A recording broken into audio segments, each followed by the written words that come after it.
Hello అందరు ఎట్లున్నారు మంచిగున్నారా? తెలంగాణ ఆంధ్ర వంటలకి స్వాగతం. ఈరోజు నాకు ఏమైనా స్వీట్ తినాలనిపించి అమ్మ నాకు స్వీట్ తినాలని ఉంది అంటే మమ్మీ రవ్వ లడ్డు చేస్తా అన్నది. ఈ రవ్వ లడ్డుకి ఈ రవ్వ ఏంటంటే మన రెగ్యులర్ బొంబాయి రవ్వనే, కానీ మేము ఇంట్లో సత్యనారాయణ కథ పెట్టుకున్నప్పుడు రవ్వ ప్రసాదం ఉంటుంది కదా, అది మిగిలిపోయింది. అది మిగిలిపోయినందుకు మమ్మీ ఇంకా అది తీసి ఫ్రిడ్జ్లో పెట్టింది అనమాట. మొత్తం అన్ని పండ్లు వేసి కలపదు, ముందే ఎంత కావాలో అంతే కలుపుకుంటుంది అనమాట. ఇట్లా కలిపెట్టి అందుకే ఆల్రెడీ దీంట్లో డ్రై ఫ్రూట్స్ ఉన్నాయి. దీనికి మమ్మీ ఒక కుడక వేసింది. ఒక ఎండు కొబ్బరి ఉంటుంది కదా, ఎండు కొబ్బరి ఒక కుడక అంతా అది గ్రైండ్ చేసి అది కూడా ఈ రవ్వలో కలిపి ఈ రెండు కలిపి వేయించుతుంది మంచిగా. నెయ్యి కూడా ఎక్కువేం పట్టదు, ఒక 2 స్పూన్స్ అంతా నెయ్యి వేస్తే చాలు. కానీ వేపుకున్నప్పుడు మాత్రం మంచిగా వేపుకోవాలి. జర మనకి రవ్వ తెల్ల ఉంటుంది కదా, ఆల్రెడీ కథప్పుడు వేపుకుంటాం అనుకుంటా, కానీ అది ఇంకా ఇప్పుడు లడ్డు చుట్టాలంటే ఇంకొంచెం ఎర్రగా కావాలి. కొంచెం ఎర్రగా వేపుకుంది మమ్మీ. చిన్నప్పుడు అయితే నాకు మామూలుగా సత్యనారాయణ కథ ఆ ప్రసాదం ఎంత ఇష్టం ఉంటుండేనో, మళ్ళీ మళ్ళీ మళ్ళీ మళ్ళీ పోయి తీసుకుంటుండే. ఇప్పుడైతే ఇట్లా రకరకాలుగా మమ్మీ చెప్పింది రవ్వ లడ్డు చేసుకోవచ్చు, హల్వా చేసుకోవచ్చు అని. ఇప్పుడు అట్లా తెల్లగా ఉన్న రవ్వ ఇట్లా ఎర్రగా ఏం చూసిండ్రా. ఇప్పుడు దాంట్లో మమ్మీ కొంచెం షుగర్ వేస్తుంది. ఆల్రెడీ చక్కెర ఉండే, కానీ ఇక లడ్డుకి ఇంకొంచెం తీయగా ఉంటే మంచిగా ఉంటుంది అని చెప్పేసి ఒక 2-3 స్పూన్స్ అంతా మళ్ళీ షుగర్ వేసుకుంది. మీకు కూడా కావాలంటే వేసుకోవచ్చు. ఇప్పుడు ఇది స్టవ్ ఆపేసి చల్లారనిద్దామని చెప్పింది మమ్మీ. సో కొంచెం ఇది రవ్వ ఏదైతే వేయించుకున్నామో అది జర చల్లగా కావాలి. ఇప్పుడు దీన్ని ఒకసారి గ్రైండ్ చేసుకున్నాము. ఇట్లా రవ్వ ఉంటే లడ్డు చుట్టడానికి రాదన్నది మమ్మీ. అందుకనే కొంచెం ఇట్లా కొంచెం మెత్తగా కావాలి, దగ్గరకు అయిపోవాలి. వామ్ ఉండే కదా, గ్రైండర్లో వేయగానే ఇట్లా కొంచెం దగ్గరికి ముద్ద లెక్క అయినట్టు అవుతుండే.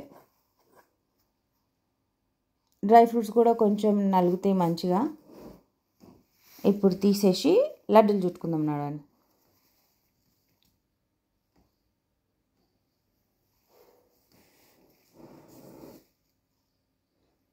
ఇప్పుడు ఇట్లా పొడి ఉంది కదా, మమ్మీ లడ్డు చుట్టుకోవాలంటే కొంచెం పాలు వేసుకొని కలుపుకోవాలని చెప్పింది. ఒక 2-3 స్పూన్స్ అంతే, అంతకంటే ఎక్కువ కాదు. మామూలుగా అది ఇట్లా దగ్గరికి బైండింగ్ లెక్క కానీ పాలు, అందుకే కొన్ని పాలు తీసుకుంది.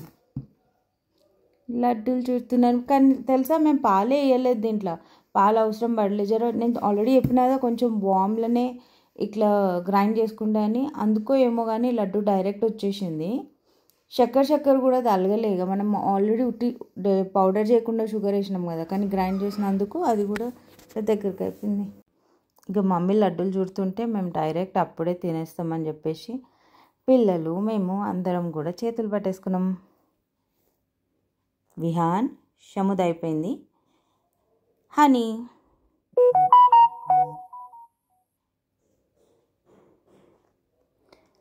అంతే, మమ్మీ అట్లా లడ్డూలు చుట్టేసి మా అందరికీ పెట్టేసింది.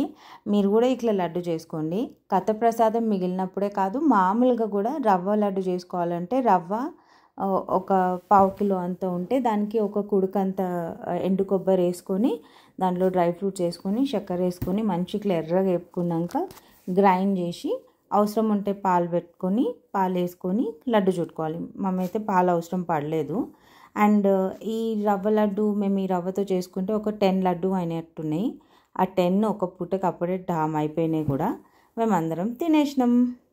సూపర్ ఉంది కదా రవ్వ లడ్డు. చిన్నప్పుడు మస్తు వేస్తుండే మమ్మీ.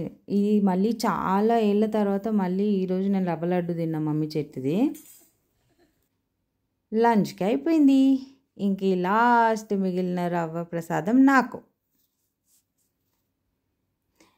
మీకు కూడా నచ్చితే చేసుకోండి, కమెంట్ బాక్స్లో కమెంట్ చేయండి. మళ్ళీ ఇంకో రెసిపీతో మళ్ళీ వస్తాం. బాయ్.